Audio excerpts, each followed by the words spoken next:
shooting at Gateway.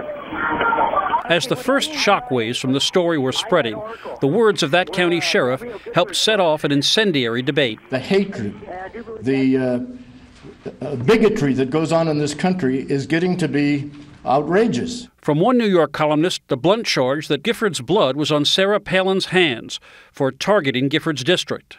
From a Tea Party Nation statement, a charge that the shootings were being exploited by what it called the party of treason. Each just grabbed the facts they wanted and began the fight anew. For the record, harsh political speech has been as American as apple pie.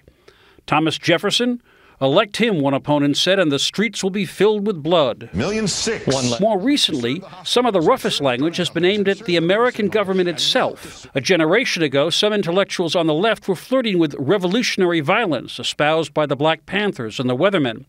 One leading literary magazine put a diagram of a Molotov cocktail on its cover. These days, the harshest words about government usually come from the right.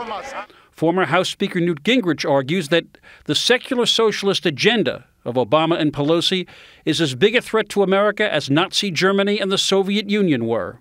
Prominent conservative pollster Dick Morris had this to say about the Bureau of Alcohol, Tobacco, and Firearms. Those crazies in Montana who say we're going to kill ATF agents because the UN's going to take over, well, they're beginning to have a case. And the image of the gun as a symbol of resistance is broadly popular.